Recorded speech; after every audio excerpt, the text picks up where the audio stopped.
Se ohwe Kristosumu ene yedwumadi a yedi no Kristo mu a Kristofo bebrebe edi asɛm a mebɛkan ehofo. Enipa bebrebe edi asɛm a mebɛkan ehofo. Na oba Kristo mu a eni kwan sɛ eba ne saa. Na no Paul ka kasa bi sɛ yɛnhwɛ nanamo nsua sɛ de ɔno no hwɛ Kristo esua nanamo. Ɛna oyi Paul de akora to nkyɛn a ɛsɛ wo Kristo ni bia sɛ mepakyɛ ahobrasɛm yesua Yesu Kristo nanamo ɛne na brabo a ɔbɛbɔe. A true believer must follow the steps of Jesus Christ. But metumani anase yɛhwɛ ya brabo mu sɛsia na Kristofo dodo no ano. Yɛwɔ enema nkitikiti bo no a yɛntimi nwɔ. Sɛ de Kristo yɛ no yɛntimi. But we claim ourselves say yɛyɛ Kristofo a yɛpɛ akra anase yɛpɛ nipa ɛne o masom awurade anase yɛpɛ akra ɛde akɔma Kristo. Obi a wɔ life risu bia wo yɛ Kristo ni a wo yɛ gyidi ni bia no meka gyidi ni anyɛ kojansɛm. Obi a wagye Yesu Kristo de bia tie na nkɔmɔ na amene obedini. Matrasi ahunu sɛ enipa yɛte asase we so no wiase no me anam ka amasɛm. Bɔne wɔ wiase ansa na nipa eba. Yes. Bɔne ne wɔ wiase ansa na nipa eba. Bɔne atwa ho ahyia. Obia mpa bɔne yɛ ho. Obia qualify bɔne yɛ. Na mmom ya na hweye ne hia. Sɛ wani ana hɔ a ɛmfonso betimi atɔ bɔne yɛ bi betimi atɔ ɛwɔ abrabom. Na mahunu sɛ enipa bebre hɔ no ma titiri ne Kristofo fam no bebre wɔ hɔ a sɛ obi fom obi yɛ bɔne anase obi yɛ mfonso a na yɛde nipa koro no ato tankuruwam. Yɛtan nipa no. Instead of sɛ yɛbɛtan bɔne ne mom no yɛtan nipa koro mom. Enti ɛnam saa yɛ so ama bebrebe akɔwu ama wiase. Bebrebe akɔwu ama wiase. Bɛda Awurade asɛm no ɛnyɛ saa na Awurade hyehyɛ sɛ nka we followers of Christ no yɛyɛ saa. Eti ɛnɛ maasɛm no mato den sɛ tan bɔne na enye nipa. Tan bɔne enye nipa. Sɛ obi yɛ bɔne ɛwɔ Kristo mu a anase Kristo mu no sɛ obi yɛ bɔne a Kristofo asofo binom akyerɛkyerɛfoɔ ne azambakafoɔ ne church leaders ɛne we church members no ɛyɛ a mom yɛntan bɔne a nipa koro ayɛ no yɛntan bɔne ne mbom ɛnkyɛn nipa no amu. Maasɛm ne besi no wobɛte nkɔmɔ na mepɛ sɛ me no di nase. Tan bɔne a nipa na ayɛ no bɔne ne mbom na yɛn deal with the sin that the person has caused than the person rather. Saa asɛm a mekan ehinta Kristofo bebree. Ehinta nyamsomfo bebree. Sɛ ne nua yɛ bɔne no ɔbɛtan ne nua ne mmom ɛkyɛn bɔne no a ɛwɔ hɔ no a sɛ ɔmu deal with the sin. Ɔmo tan bɔne ne sɛ yɛ nua no bɔne we yɛ ma ne nyɛ biem no. No. But yɛbɛtan wɔ no nipadua ne mmom akyɛn bɔne no. Na bɔne na fa no ho adi. Which is wrong. Na me gyina quotation be mienu miensa bi so na me wakasa na se uwu se sunim bi mana se sa mentality ni bi wo mu a mepa chew pate tronse me nkyerɛkyerɛ yase na ifiri sa bere kuyi no Bible say awurade abu n'ani agu mmarahodo atwa nyina so the need the ohye se nsakyera yadwe. Jesus Christ came not to condemn people but rather to save. It is awurade ba say obeje ne ayera. Why should we followers of Christ ye condemn nipa waye bone na ye de ne to otan mu instead of say ye deal with the sin? Asem we bi si wo tworo kronkron Yesu no ankasa mu asem no bi ebepie nanim na ye ni eho enkomo pacho Bible afa yenti awrade asem. John chapter 8 verse number 1. Also oba warashefo evangelist, God bless you.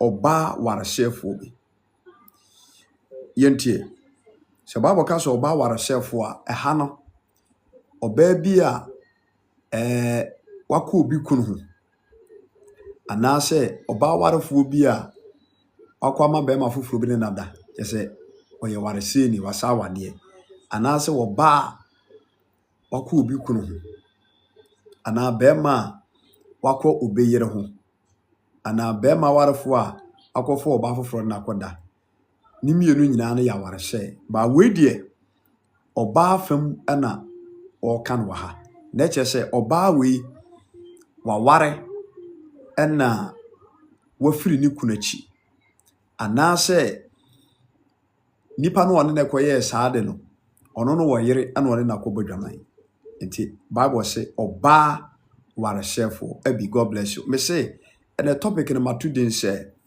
time boni mom echen wunua wafum se wunua afum a se okristo ni bi afum aye boni a mama yen time boni ni mom enchen nipa no amu ma yen time onipa no enya boni ne ho. Yesu Kristo amekere yesa obewe obi fumu a said American bi Evangelist Gabriel the American obi fumu a yetimi buni pa kroso yedi bon ye niama enji akra yeto no kra ye nchia no yeto na ye nchia no he se ni pa kro kra na se wote believer bi fie kura otimi ka se advance no kra nso jusika metu afrifia menyi ofia ha biem because of ebia bone akoyenti sen hu dofo bi kura wa bruchiri ana se bosumi bia o mana sempo ana takude to aduane dia wote se mfonso wi ato no na pe efiri ho kɔ no eno so kura ne ntem kura na nipa kro bete de ya na mdwene ho amenti ase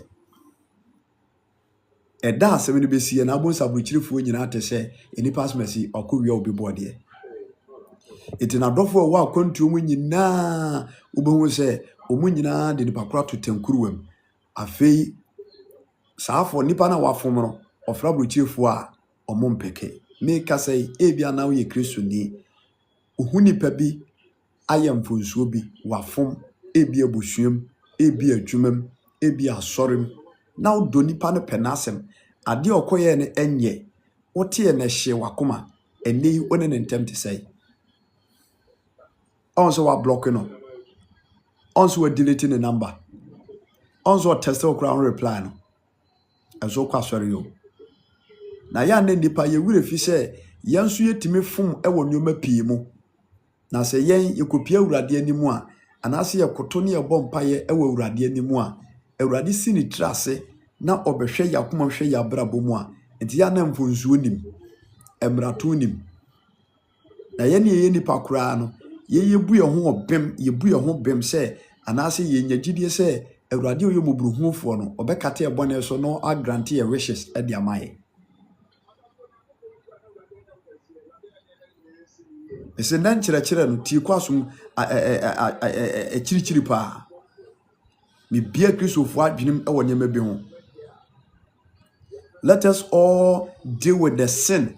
Boni anamfonso nipa na ye no, ye nua na ye no, ye dofo na ye no. Ye deal with that sin. Dance ye di nipa no beto tankuruwam. Yentie, ebi bepie Yesu Kristo anim. John chapter 8 verse number 1. Also oba warashefo. Ose na Yesu ko enwo bepo no so. Na ahomache no oba asori fie bio. Na omamu ni nyina ba ne nkyɛn. Na Yesu tena ase kyerɛkyerɛ wɔn Awurade asɛm. 3. Na atwerɛfoɔ ne farisifoɔ no de ɔbaa bi a wakye no wɔ adwumammɔ mu bae. Na ɔde no bɛgyina enipadɔm no mfimfini. Tio, Yesu Kristo akɔbɔ mpaeɛ anadwo no nyinaa. Ana ɔba asɔre fie sɛ ɔde Awurade asɛm a ɔde bae no ɛbɛkyerɛkyerɛ ɔman no. Ɛberɛ ogu so kyerɛkyerɛ ɔman no, Farisifoɔ ne atwerɛfoɔ no, lawyers and the priests, all these people were Judafoɔ a omukura Mose mmerem ene Awurade ahyɛdeɛ. Ɛka na so omusum Nyankopɔn. They were all Christians. But wɔn no wɔn de Mose mmara na ɛyɛ adwuma. No wɔn nyi Kristo nkyerɛkyerɛ ni because wɔn hu no sɛ Yesu Kristo de nkyerɛkyerɛ foforɔ bi na aba. Enti no wɔn nyine ntum. Enti Yesu Kristo egu so a wɔkyerɛkyerɛ no. Ana wɔn de ɔbaa no bɛgyina enipa mfimfi edwom.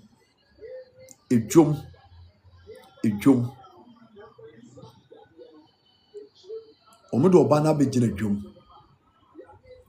Enti Yesu te hɔ. Ana wɔn bi wɔn anom si owura. Yɛakyere ɔbaa yi ɛwɔ adwamammɔ so pɛɛ. Tio. Farisifoɔ no ne wɔn account do ɔbaa no baeɛ no edwom nyinaa tɛ de nyɛ sɛ wɔn ne Yesu nko awo enipakuo no nyinaa ɛwɔ hɔ. Amamfra amanifoɔ ɛde hɔ ayɛ din ana wɔn bɔ ɔbaa no charge ɛde kyerɛ Kristo. Ɛyɛ awerɛhɔsɛm. Enei sɛ asɛm tumi tu ogyidini bi okristo ni bi. Yɛwɔ asɔfoɔ bebree hɔ no mo a ɔmo mpɛ asɛm nhwehwɛ wie. Ɔte asɛm na no wagyina so instant justice. Otumi gyina na asɔre dɛm. Ɔnhwehwɛm, ɔmisɛm, sɛ yɛ dɛn na ɔde nipa na bɛgyina nipa dom no mu na wa spread asɛm asisi no akɔyɛ ɔbɛnten ɔbaa wei sei no broadcast alarm no owia no mapam no. But nyɛ sɛ na Awurade kyerɛkyerɛ yɛn. Mese masɛm ato din sɛ mommyɛ mmɔden na yɛntan bɔne mmom nkyɛn yɛnnua a wɔfom a yɛde no bɛto tankuruwam. Ɛpere nipa bebree wobɛgye de sɛ ɛnam saa nneɛma no so ama nipa bebree asɔre dɛm kɔm so mu nsi hɔ biem. Yes. Omu nsi hɔ biem. Bɛwɔ kwan a ebi a mpanimfoɔ ne nipa bi faa so deal with the sin no anaasɛ deal with that person no amfa no kwan. Menka ase yɛsosɔ bɔne so na mmom yɛnhunu sɛ Yesu Kristo ba ɔbaeɛ no ɔba for sinners. Ɛkate ne fɔ nkwa ngɔma ɔbɛpɛ deɛ yi kɔma ɛyɛ adebɔyɛfoɔ nti na ɔbaeɛ. Enti sɛ wo nua bi fom wo, sɛ wo nua bi yɛ bɔne ɛwɔ Kristo mu a mepaakyɛw. Hunu sɛdeɛ ɛsɛ sɛ we go about that. Ɛmfa nipa no ɛho menasepɔ ɛmfa no nto abufuo mu ɛntaa no. Obi kura timi ya no agye adwuma no afiri ne nsam. Adwuma one ne yɛ kura timi pam no. Adwuma bi kura ne kura ne nsa a ekura no a wa pam na otimi gifiri ne nsam because of the bɔne a wayɛ nti. Instead of see you deal with the sin bɔne na abɛbata no ho, you deal with that sin no na amanipa na de no ho na watimi asa abɛyɛ ne Kristo adwuma na watimi asa gyina sɛdeɛ sɛ ɛwɔ Awurade anim no yɛnyɛ ne saada. Ya na yɛwure fi sɛ Satan wɔyɛ Kristofoɔ enemy kɛseɛ. Always we Christians are on target. Yɛyɛ target ɛma Satan. Nti any little chance a obenya bia no ɔbɛtackle nso a ɔsɛ biribi.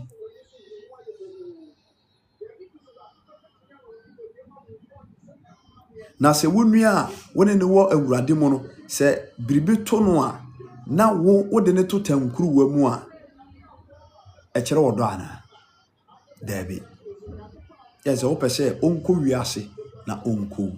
John chapter 8 verse number 4 was no catch and such a way wa kire obey e wadwomomo so pe na Moses she emra se Moses she yemra e ka kire yen se onipa ba a otesa na yensi na boni enkuno na wonso edien e na wo kan fa ho.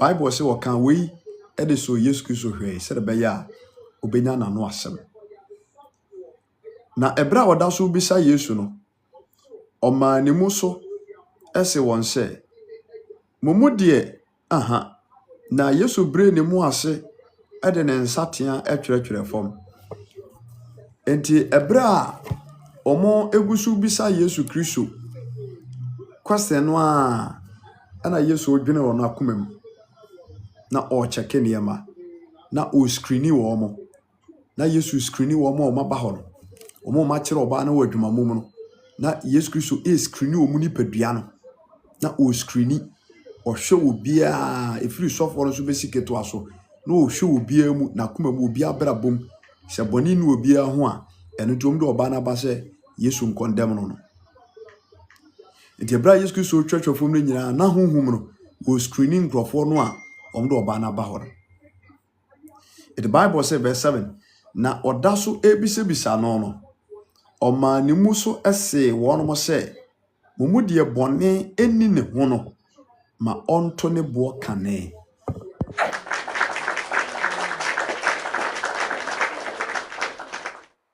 De bone eni ne ho no mo asofo a mode obey abase wabadwaman enti yenkokunu no mo a mo ahie de bone eni ne ho no ne bo no a ekita no no aba na wafa no de odi bedi ewu na ekura no no onto ne bo kane mo oba adofonom yenwina se we hu yi eye no kure na oba no wafom akobadwaman na baakofo madwaman nipa mienu de bodwaman etise makoche oba ne de abema no oka ho no wo wei eno ba Kristo sumu a saa ne te oba bibirabra bomu a saa ne te nipa mienu nipa miensa timi kwa yemfonso azu beja baako ye beja mienu na aka baako no ono no de otim me se moma yentan boni mom enche wo nipa no a wa yemfonso no boni na nipa na ye no mom yen deal with that sin than rather than say ye di nipa no mom beto tankuruwam.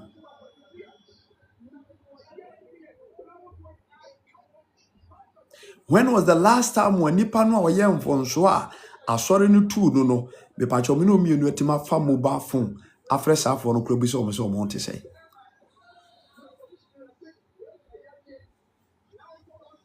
obi kura ene wadi nkomo bi se waye bone bi waye mfonso bi waye mratodie bi o ka kire wo no na wo hwehwe se nka wodi afutuo ne Kristo mu anamontuo papa bi ebe ma no because wo kan waye down obonofo ne den sa aton so waye mere odi asem ne kire wo wo mom kura na wo broadcast asem na no wo hwe asem asisi wo frɛ mi o bibi ategu no so frɛ mi wote wasisi ne se no akoyo wasisi ne se no akoyo ne nyame na etu anka na nmu agu ase na enso onko an wo ka kire kokom se nka ebefa wo so ebi afutuo bi kasa kire bi anamontopa bi wo ho a nka wo be kire ma na fa so na wono nso atimi asa be gina na so bi mu wu mom and I was spread the asam.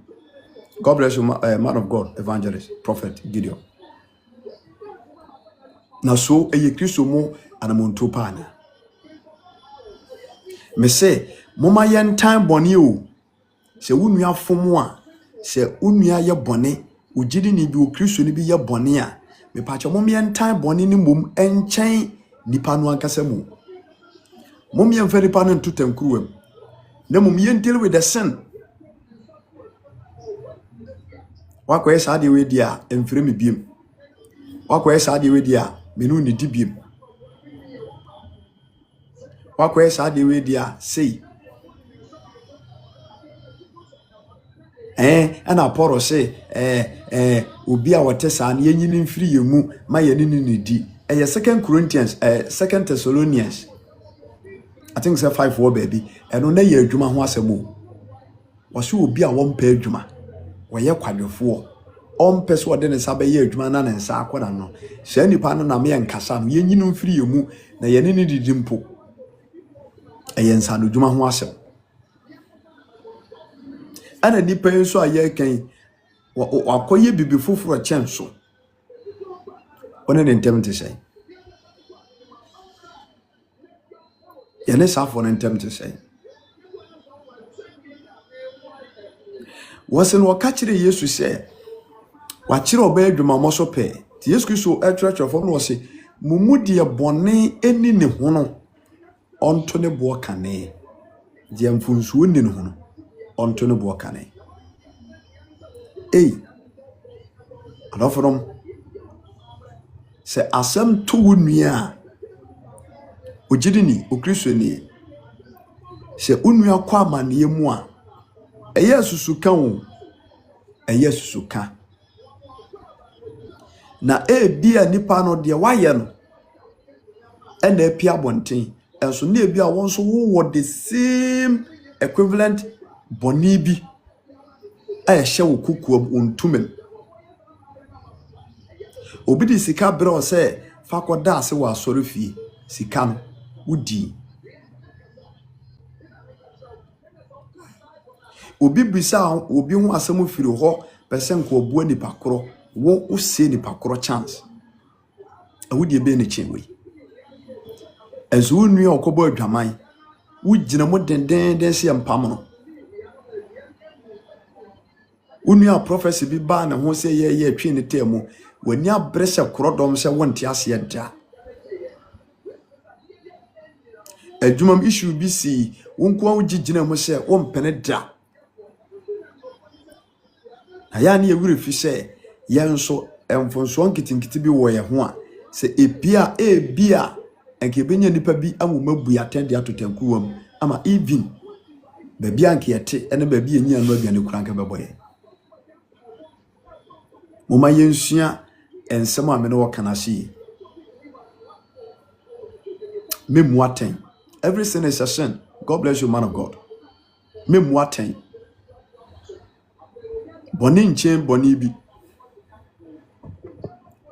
enti se wonua fomo a anamonto bi esese wutu na wode hwehwe ne kra enkwagye anase na dwensa kyerɛkyerɛ akwan no moma yen follow that trend na anase yen follow sa steps no enchen se ye be ignore nipa koro na ya hwe ne se bonsamon se nipa koro na obehia na nipa koro no wi ogumaso odagate wabro sa onam street ne so obubra bone ene wodidi akonfo achi a yeni abese atwe ho asa bekasa asomesi obentem monkowe na brabo na no mihia no wabra akwa we pa waja metodisi pa mai de na brabo ai we de ai do bewu ntem yes e keka ne si ya nyine wokra no ho nyine wokra no ho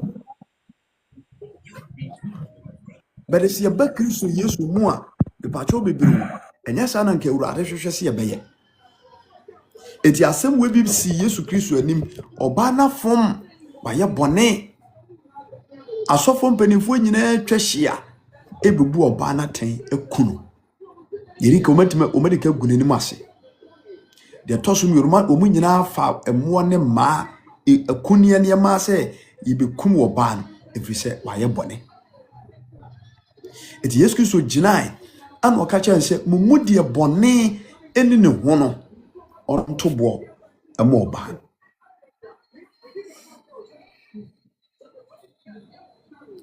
verse 8 na Yesu bre ne mu ase bi otwetwe fom na ose wonum de woteye na wonum ahunu ebu wonum atenti ofiri edi maako efiri mpanimfo so ebesi wonum a odi akire so ekoi. Hallelujah. Yesu Kristo ka se wa bone uni wo ho no to bo kane no se na wo nyina ewo fobu ewo no mabrabo. Enso o makata so o makata o de no so. O makata so. Eni nipa bebrebe Kristofo binum eye won se ya trenefo ye won se ye kronkronfo. Enso ebinum ewo kokoam mfonso ne mratodie bebre. Agigele nyina agu ho impuna ewo mani ase omuntimi nyi enkrofo de no mu yi. Awurade se eba na sha ene no abe nya atwumni. Said Yesu Kristo ka kire Farisifo ni binum. Yeba mi dia so a ye ne ewo so yeba asori fia dodo ewo ho. Awurade asem tuafo se yen kasa ntiamfonso. Yes, esese ye kasa ntiamfonso eno tinam ne ututi sa ade me no ye adesua we ye kasa tiamfonso de nanso nipa no a wo kasa tia ne mfonso no emfa sa nipa kro nto tankuruwam eno ne me point a me gina so no wakasa o chiana so oje so aso nye so adeya akokuntokwa adeya akofiri nsu abodua adeya matese se otwempena adeya matese se akobodwaman adeya matese se akobu obi afaso dimentia na dia ohu se nipa kro na ne hu ye na hiama na ne hu ye na hie efie nipa bi wayamfonso bi ene ite sai woni nipa kro ntem de sai onzo de na to tankuru bone na waye no a esese nke wo deal with the sin no what would the bone na sinche na nipadua no mum e na woni ni di asi woni nipadua no mum ni di asi but Awurade asem say eni kwase ye sha asofo no by say omo be condemn oba na kuno because wadi bone omo yi na firi wonu mu. Yesu Kristo bie na no se de bone ni ne ho no onto ne bo se na omo nyina mfonso atwa omo ho ahia sofo wa sorba eye bone na wo ka epachaw tutunie mayi na Yesu Kristo ba wo baaye no wa me kondemu nipa wo oba se nipa nsachira o me kondemu nipa obeyi wodo adi e de kire akra edi se wasafo babi asori babi ubabi ujumani bi anase maame babi a wo ye adwuma no ana wabusuem babi a odi agroko namfofuom se obi ye bone a obi fomo a Awurade asem a waye nche ni nti gina Awurade asem so etriti nipa kro yi na ema bone na aba ne ho no aye na tade e hye no bomode so obeyi sa bone atade na ato ogu en reject no emuni so odiboye nia to the sense say wo buni so otamfo etiabra Yesu Kristo church of mo kana sa akasa no John chapter 8 verse number 10 wasna Yesu ema ni muso no eka Yesu enko a ene oba no se wogina emfimfi ho 10 na wa hunu obia se oba no nko Yesu sene se oba ehe na watoafo no ewo obi emu fa ana oba ne bu ase owura obi emu mefo ene Yesu ka kire ne se ene ye menso memu wo fo ko na enkoye bone ebiro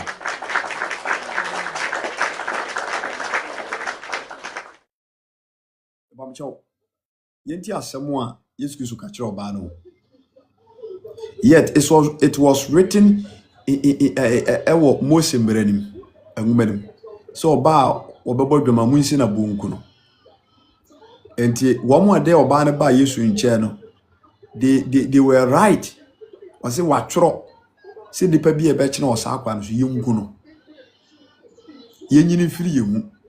Maye manen transe. Enti Yesu Kristo bae no. Na omoso pe confirmation firi ne ho. But the son say Yesu Kristo bae no oba for sinners. Oba se yenya nkwa ewu ni mu. Yenya boni fafiri through his blood no. Obesachira niemem. Enti ebra Yesu Kristo ka sa niema we nyina wien. Ana obi so oba na se oba obi amu fa na. Ana o se da bio obi amu me fo.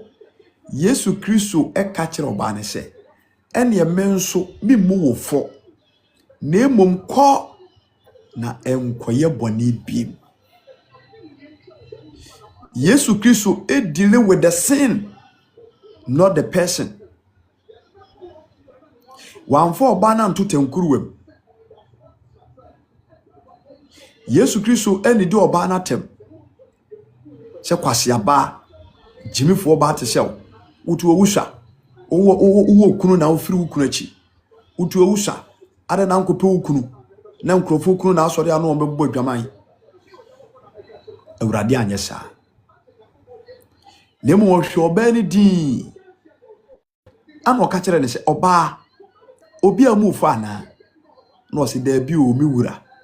Obi amu mi fo. Ene o se me Yesu Kristo menso me mu fo.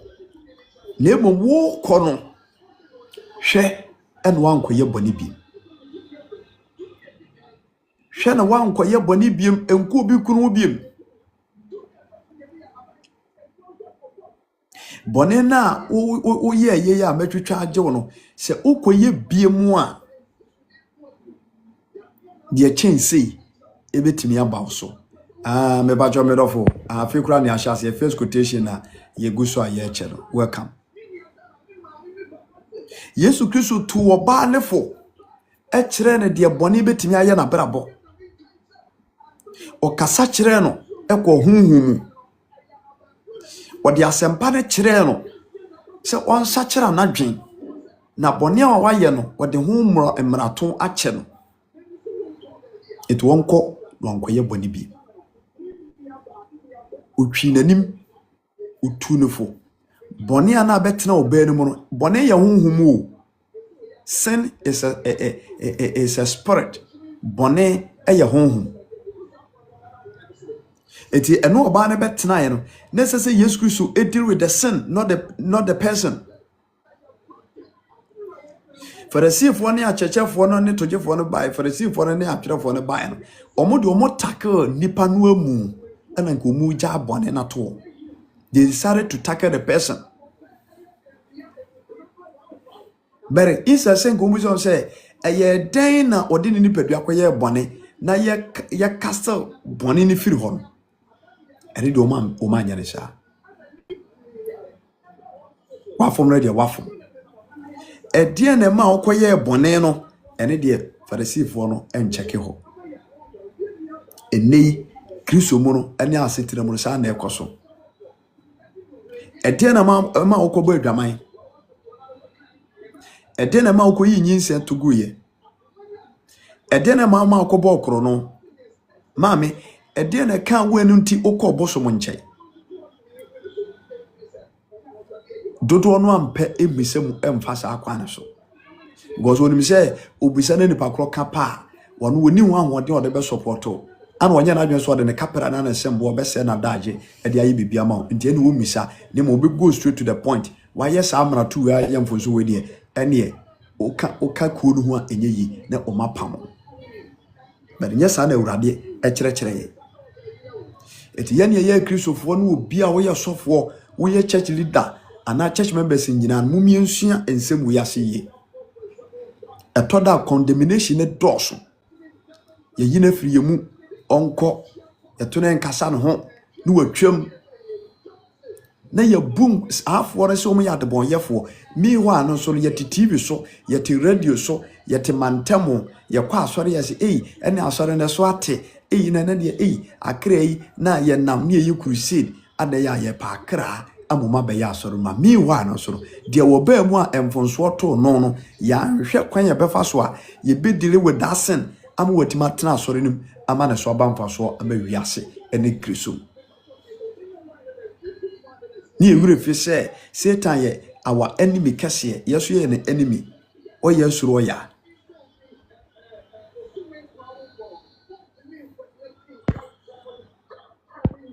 ɔyɛ suro ɔya eti message no nkyerɛkyerɛ ne sɛ obi yɛ bɔne a ɛwɔ yɛ mu a Akristofo moma yɛn time bɔne no mom ɛnkyɛ nipa no amu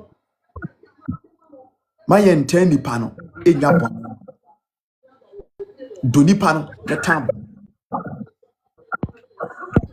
bɔne na wayɛ no tan saa bɔne no na yi wɔdo adi fa kyerɛ nipa no na enuhu ene kasa kyerɛ no atwe no asa ba Kristo mu biem hallelujah wɔsese obi a mufo de a me Yesu Kristo so me mufo kɔ de nkɔyɛ bɔne biem na de kyɛn sei ama wo so nti ha no Yesu Kristo an condemn lady no utu no fo o sake no o kyerɛ ne de bɔne betimi ayɛ nipa o kyerɛ sɛ wantimi antwene wamfiri bɔne no mu na wɔtena bɔne mu a daakye bia no asɛm bɔne betimi ato no owuo betimi afa no ɛno no wanhwɛ ana daakye wanya nkwa ni wu akyi edi yensua kasa we ase ɛno akyi yɛhwɛ asɛm bi Jonah chapter 1 upon that then Jonah chapter 1 odifo Jonah ono nso etu anamo bi Jonah chapter 1 Jonah na mo kra na wo life you Jonah na to say God bless you Jonah chapter 1 tie ose na Awurade asɛm ba amita ba Jonah nkyɛn sɛ sɔre kɔ Ninewi kuro kɛsie no mu na ɛpa mu egu wɔnom so sɛ wɔnom bɔne afro aba m'anim Ninewi ma yɛ ɔman kɛseɛ ana ɔmabraba ɔmobɔ no ɔman mu no na nyɛ abrabɔ papa ɔmobɔne no ɛforo ɛkɔduru Awurade anim nti Awurade ehunu sɛ ɔmobɔne aforo adu n'anim no na bɔne no betimi asɛe wɔ makra ɛbɛsɛ ɔmo so nti ɔto n'ani hwɛ asase so no ana ohun owura bi afire no Jonah ana ɔde n'asɛm maa no sɛ kɔ Ninewi kuro no kɔ ka kyerɛ ɔmo sɛ bɔne ɔmo te ɔman no mu yɛ no aduru m'anim to ɔmo nsakyera ɔma nsakyera a me baba bɛhyɛ wɔ Jonah te asɛm no na ɔmpɛ sɛ ɔbɛkɔ bi sɛ ɔyɛ sabakani deɛ nanso n'akoma no na ɛnya akoma a ɛdwene nipa ho saa Mr. Oben, good evening. Tio, Jonah ye Awurade nipa. Jonah oye true man of God, but na koma no na enwini nipa enkwagye ho saa. Ene Kristosum bebre saa no mote. I'm telling you. Kristosum bebre saa no mote. Oye true man of God, but na koma no enwini nipa ho saa. It is wo kra yera ono wo mfa ho. Wonwena kra nkwagye ho o fomu a ontene dem ko so ja say ade a enko betimi aye ama wo kra timi atena Awurade na ase ne onye da obeyi na ni te se de onu hu we o ye sofo a asorba ho kire na omfa ho enso ko badwaman obetu abrantie timi atena safom sia woni adwuma bia ye ono so a ontimi nware obehwe ne saa na otwam no okoba musuo nkan na kofefe akora bi hwe odo be gina dwom aguo ne mase asa apam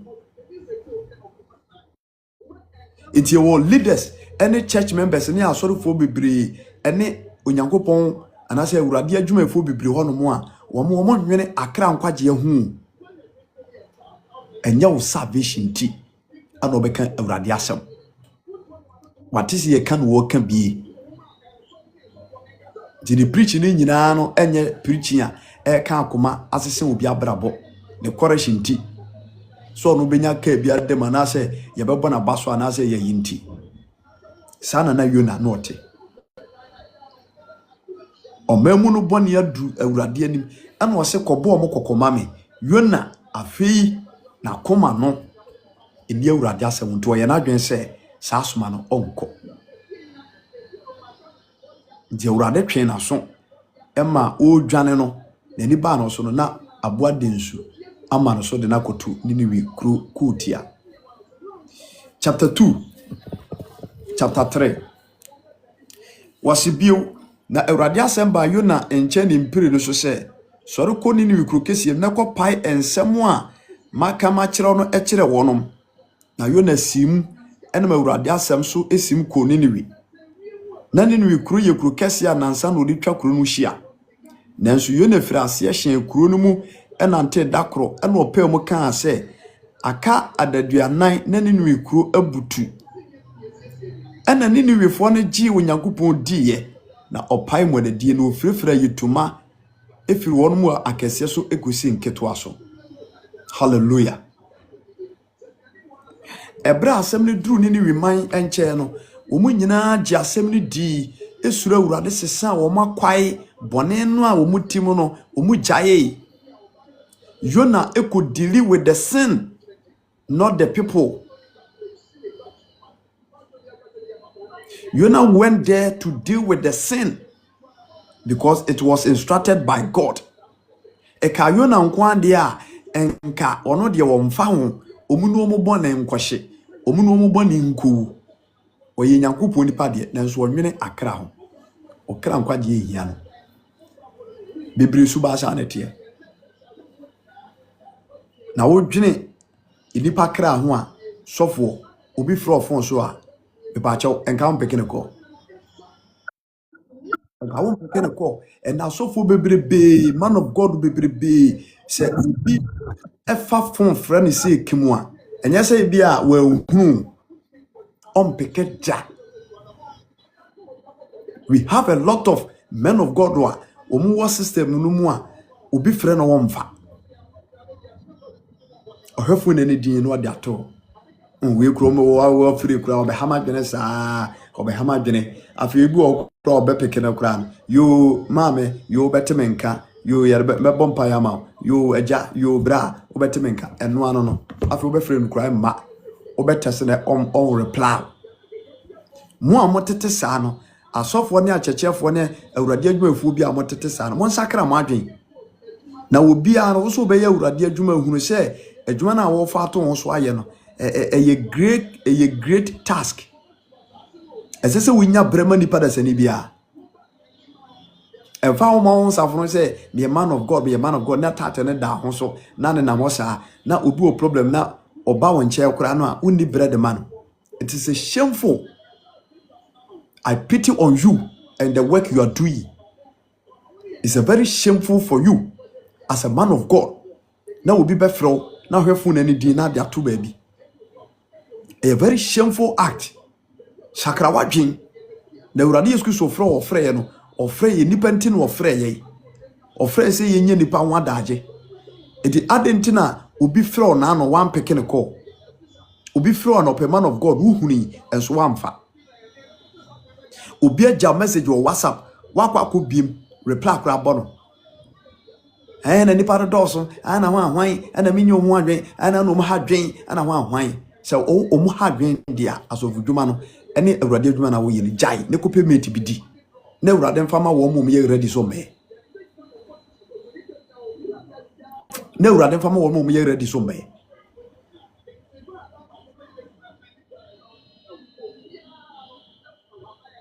onke ka Matthew chapter 25 oba o ma obi talent num o de koye adwuma enya ho mfaso num beka ho na no owura bi no ose na ompese Yesu Kristo kura bebe ne fie ose ka asem no nko say the word speak just speak kasa keke na mnim se wo kasa be ban ho be ne de as a man of God wunyi huni say di pa no kura kan na asem kura de kire no obom pae ba ko pa na say anywhere from your mouth may may deliver the person. A rather bet me a forward no cassa back person. I be beyond papa nipa cro. We also the new one, but not be an coho because the watching a bumpire momosa, minya he, the biomo the problem never. The biomo the problem never. Nipa back who create one man, what Maka say, my fro, and what you may deal with you know, me the real mount, and I'm a supporto, and I shall wide dream, and nunti, what their side independent will be from poor person of Bepeke. Son a man of God, this is a way. Yes, Chris O'Brien was a nipem, and or rejecting nipa. When you be man and can't but me media no so na me catch it. And there's some men of God, me seramo, shall suban munyai. Some men of God shall suban munyai. Na wuni adaji a ye nyebe yi. So also be ye be yi a, jise u obi a o adaji. Kwa sore na epon na ye ya, ya na obi kura ba na che kura na bidim kombo ana se obi a ibi kura ye kura o person obi kura person kan bibiri kirawo no tipa mapon ma bre mon ko mo hadwen no ke kansem we dey me betwem me say ma asaba na me no teach no ma to den say moma yen tan bone so obi ye bone a yen tan bone ni mum enche nipa no aya na ye tan no yen tan bone mum me say sofo bi say me say sofo bi ka kire me pray oso jawura wo se wan hwe wo ye na mfon so ba ho a me hu a me nkasa ho daw me nkasa ho da ave na ma me komachi na me hwe sofo ni din hwe sofo ni din na me say wow, what a wow. I'm saying, Rade, ana amana pie firwa no o mama hu tiri madwen na semfonso teme urade mpantungu semfonso tome na hu me na wontimi onkasam ho na ese wo beta me no na ese emfonso nto me a me no nam wa yekoba nyina no enya akoma fitiamu ana na me nam oti se Yona emfonso to amen kasa ho da we na wure fi se nipa yenipa wure fi se nipa yenipa wo na anko bo adwaman onko fa obeyere onko bo sonso but bia na wo to sin e wo biribim ehintaw na adwene we kura wo tim kura ache se wo to sin as a man of God enti momi ehunu said ye besi deal with the sin bonia etoto enipa na Kristofo ne nipa bem no ye hunu kwa be fa so be deal with the sin, not a person, but let us all deal with the sin. Momi en type bone enye nipa na wota no esese wota bone no. Hallelujah. Tie Yona enwoma no anam guso amaken kan verse 9 ose na obi nim se ebi Onyankopon besa na wonu ho na wadane ne ho afri na bufuhia no na ya anyira na Onyankopon hunu wonom ne yoye se wasan afri wonom akwambone so no Onyankopon nu ne ho e wo bone a oka se wode ebeye wonom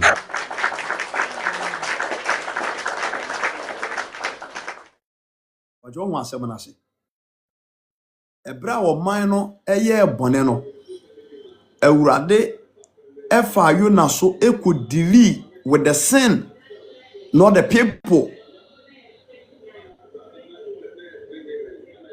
Ewurade fa Yona so could deal with the sin. Se krono ayerefasem abosonsom esisie ene bone ntra so amoye no oman mu nti. Se na Ewurade se oba beyem. Enti afutuo ne kasa kere ne kokobonsem ekoye no omuji tum na omosese omadwene na omakoma na Bible say Ewurade Nyankopon amfa bone a opese nkode bo omoso no amfa nyom. Chapter 4 verse 1 na asɛm no yɛ Yona ɛne so nsɛmɔne kɛ nsɛmɔne sɛ na ne bu fuyi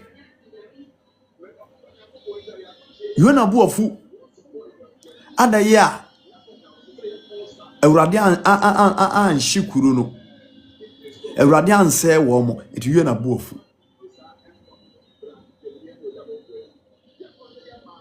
wahu ne Yona adwene ne bu afu sɛ Onyankopɔn an sɛ kuru no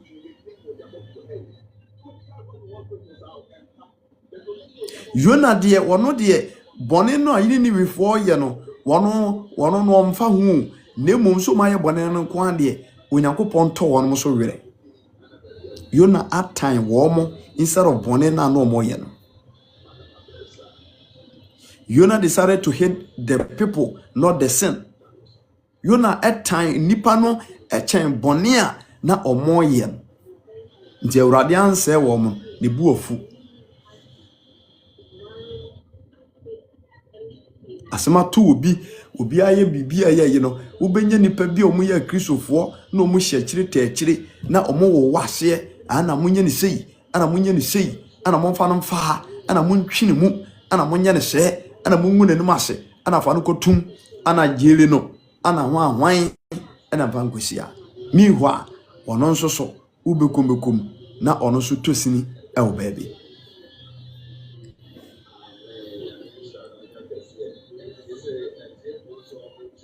eti yensu asede yede ye ben say you be deal with sin yen kasanti abone de wafom wo mu no hwehwem hunu baabi a source no firi denti no koye sa abone we ede na kan no ma no koye sa amfonso no na hwe no puma sibre na si ano wo wutwa nditi ade aka ye homa oba ya gurebe utwa woti a de aka ye homa masafo ba de bia osori a obodua denti na ma no bodua wa hwehwem no asiri ano correction de bia no asmasi obokro no wum denti na ma no bokro no ne ho kiri no ofie onyeska ma akohoma na dwuma sam nye ma ye ntotoye no masiri ano de ma bone ban esase motakel echen nipadua no a ewo ho no akwakoye bone no ne de na totaguam ne ya display ne egune no masebasa Yesu ba no amesa wo se ko na de chen sei ama so nkoye bone bio ti Yesu Kristo ba no wa mu nipa fo wan condemn nipa but o condemn bone o condemn bone no ochi nipa no akoye se enkate ahwiegu abosiam wonya bere yiye buo ni firim na aka nkate na wo de abayi waduan obatan bia oyere papa bia na abatapa bia no obeno amoa o make sure se obehwehwe asantemo no obenya botre yiyi abo ni nyina firim ye friend se yiyimu obeyi ni nyina ansan wonu anua mo no se de baya wonu awia abo mbem ana beans na wonu ano onu awia abo mefrem nense na duan no eti bone na ewo wasafo ba no ana se wasafo ma na ewo adwuma mu wor ana wo mamabusuo mu no de akọ kriti manso aban monhwe na monsiesie ma mfa nipa nto tankuwam se we wane metwe manso ntimi kokuno me kobre na se meto na me ne enkasa no are you wrong as a Christian are you wrong it way your teachings are mere ma adofo no ne Kristofo birim de American dodo na atomusini be bredi ho fo bare yetete asori fie tete Awurade na ase kremu se men of God ye Kristofo ni ade ye ho atoto tankuruwam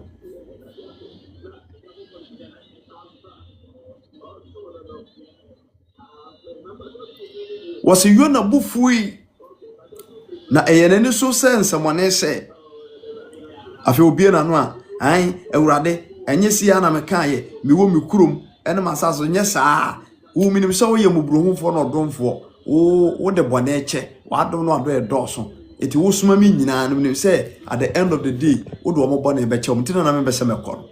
You're not meaning the pound. You're not meaning the power against such around or preach quack. Now who preaching now, woman sacra margin, any parents are crowned so unless higher. Nipana such around a science ya. Obu wiase wagye wi nom agya nsawie waba Kristo mu a afi obeduru Kristo mu so a na Awurade ama no honkonkron ama na be ye preacher Awurade ama no honkonkron ama wama na doma kyerɛ na be to dwom wama no dwumadie bi a wo di no wo asɔre nim na be wiase na sa ye wo ya adaya wagye adwuma na boso adaya wo be mu no wo ye adwuma no dodo na wona mo wo preach say nipa nsakra wo ba Awurade mu no Awurade mfa no nye biribi na odi ne bibi wie ya na no so atu sintidua yi ase ne say yenyi akomantanta ene adwene bi a emfire Awurade no yenyi mfire yemu ewo Kristo mu ewo Awurade anim Yona was a man of God there nanso na akra nkwaje eni ne fam atutupem na no de ka Awurade asem enti Yona de o de honam no eton otan mu o de Niniwe fo to tankuruwam enti wo sakra na kura ne nenye but Awurade de o yo don fo no bobruhufo ampa enti Bible say Awurade no ne ho se obese oman no we say na omokra nkwaje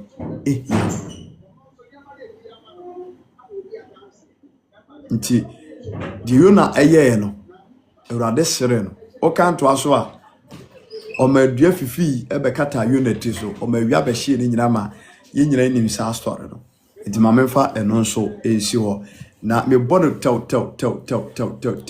Matthew chapter 9 verse number 9 and me point 9 abo Matthew chapter 9 verse number 9 Matthew chapter 9 verse number 9 Matthew chapter 9 verse number 9 tie o se Matthew efre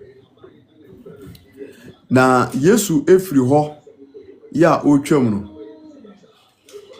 ohun onipa bi ya wote atogie na wo friend Matthew na oka chere se dimachi na Matthew sori di Yesu achi verse 10 na eba se wote adidie ewo fie no hwe atogefo ne boyefo pi ebai ene Yesu ene nasuafo no ebetena adidie Yesu Kristo oguso a woka Awurade asem anaso woka asem pa no ena Matthew a oye tax collector odune nche no otwe no ana oka je se solid machi ana Matthew be di Yesu achi ana Yesu ni Matthew nom ekọ ofie ana ono mo nyina ato nsa edidi Bible say one atogefo tax collectors ene krunu mu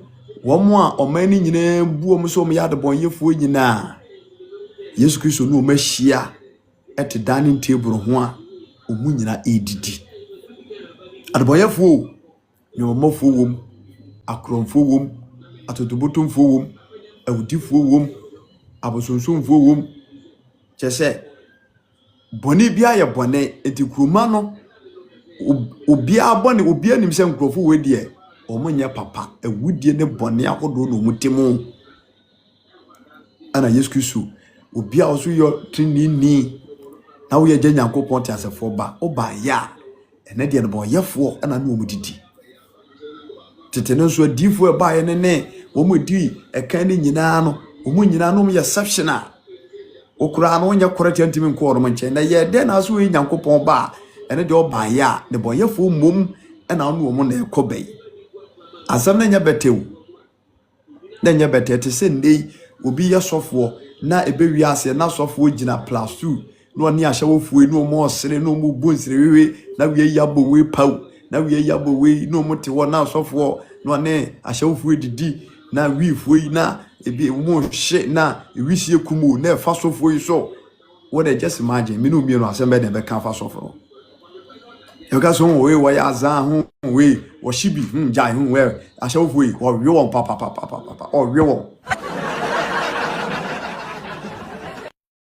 wɔwe kensɛm a yɛbɛka fa ɛyɛ sɔfo korɔ ho ɛnya sɛnketoa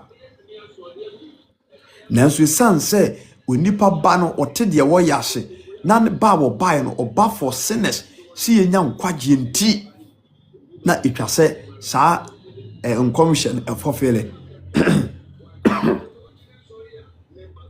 etina akra ne nipa dɔm ne nte ase sɛ Yesu Kristo ne ne boyefo etimi hia e wo saa kwa no so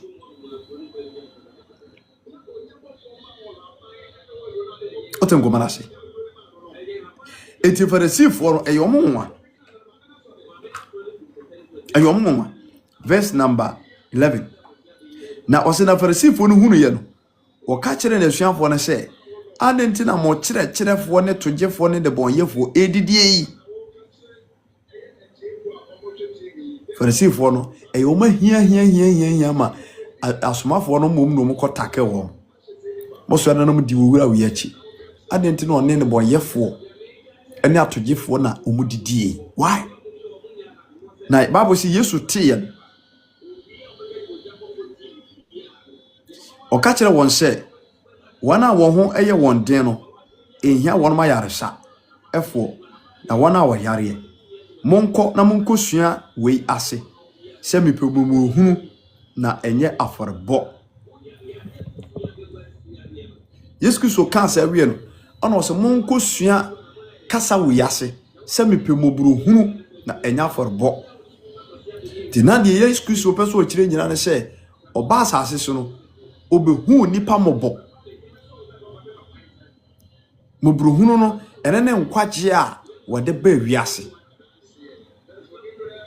edisi onipa te bonim na se nipa no timi sakara na dwe no no ho a eni kwase ade ne to tankuruwam ana se nipa no te boni bi mu kura no a esase ye fa no ways and means bia no deal with the sin not the person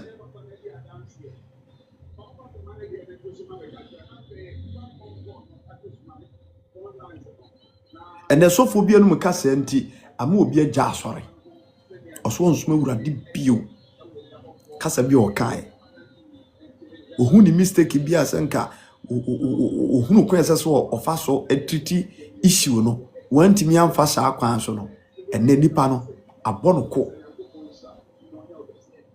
awonam wiase a oborofo no kura kumbie ene ane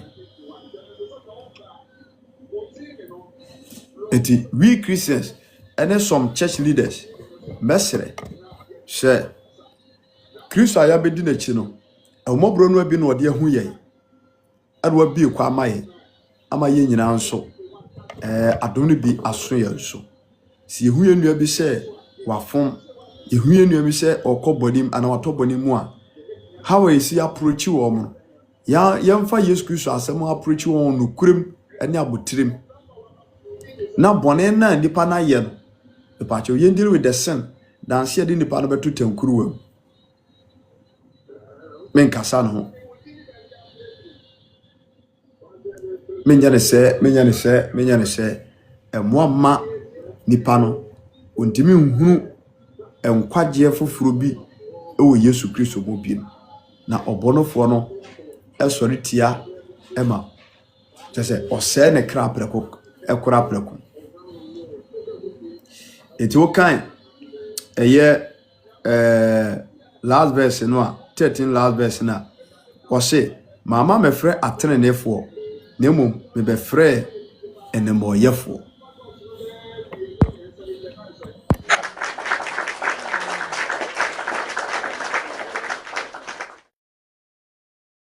mama me frɛ atenenefo na me be frɛ enemoyefo kasa Yesu Kristo eketwa ato ani wo enti ne boyefo nti na Yesu Kristo bae so befre ene boyefo nya atenefo enti yene ye Kristofo nyina Awurade adom ti yenya ba bia gina nyina no ifra sofo so besi nsoroma so se Yesu Kristo ba no befre adboyefo na nya atenefo dia ene ese yemu nipa bi anase obi Yesu se waye bone anase ote bone bi mu a yehuru hawa ibesi ene nipa no adili na ya twena bata ye ho na ono nso abeka hemama no ho vize Yesu Kristo bae no ono ohwere dwumadi a ne boyefo nyina wo twe wono ba ne nkyai ofa konese nyina so de asempa no kyerɛkyerɛ won atwe wono mo eba ne nase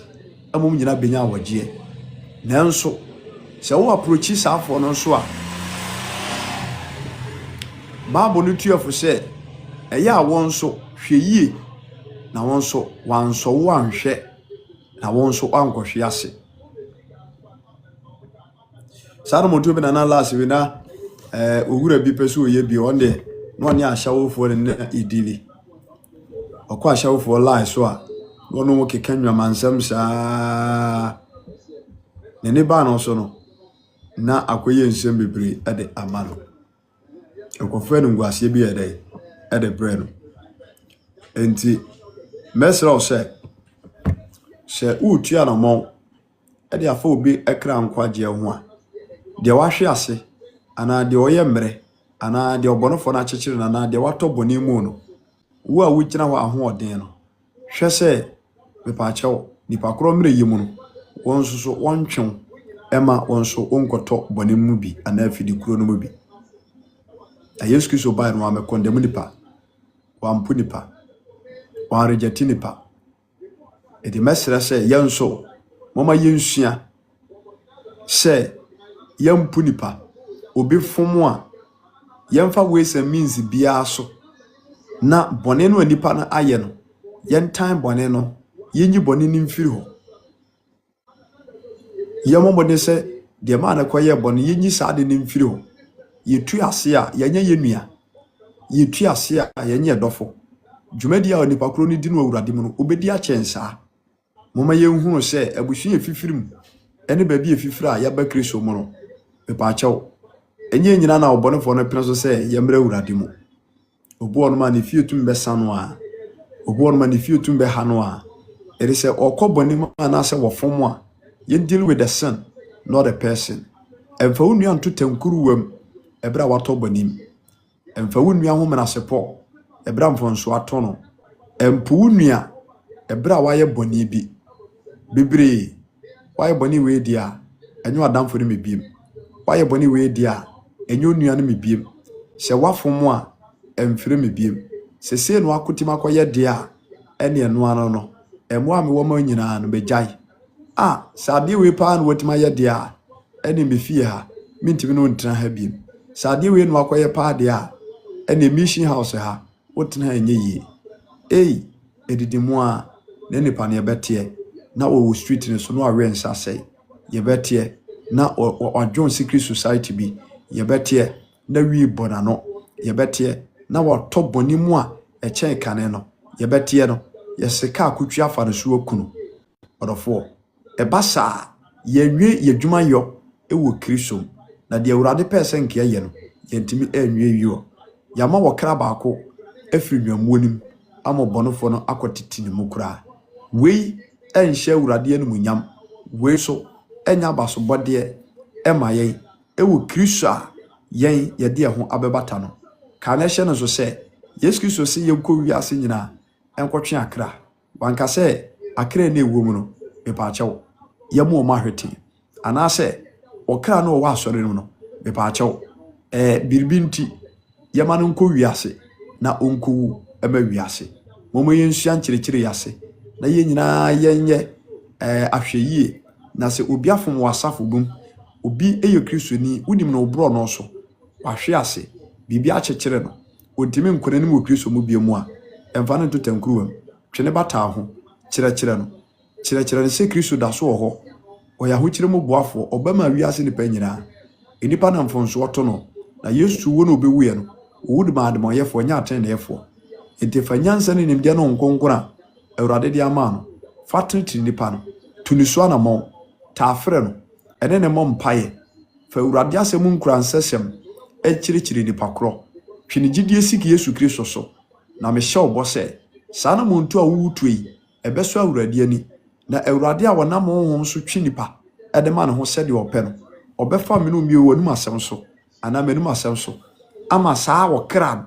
Wa saa ba Kristo mu bim. Na honhoma mfira Euradia abebo na adwen ko. Ato bibia gu no so. Honhoma anifra ahomane die fra nani no. Ebetie afiri ne nso prekope. Ere se soro a Yesu Kristo kutwa ne neso no. Ni ta honhoma ne wo no mu no. Eurade tu firi no mu. Na obeye Eurade adwuma se de ese. Enti adofrom ha ana me de masam esi. Unuafom a ye Kristofo yi.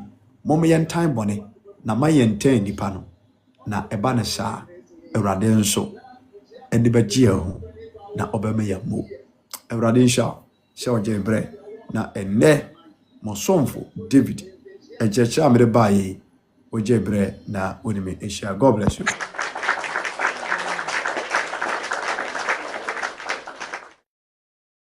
Kevin, God bless you.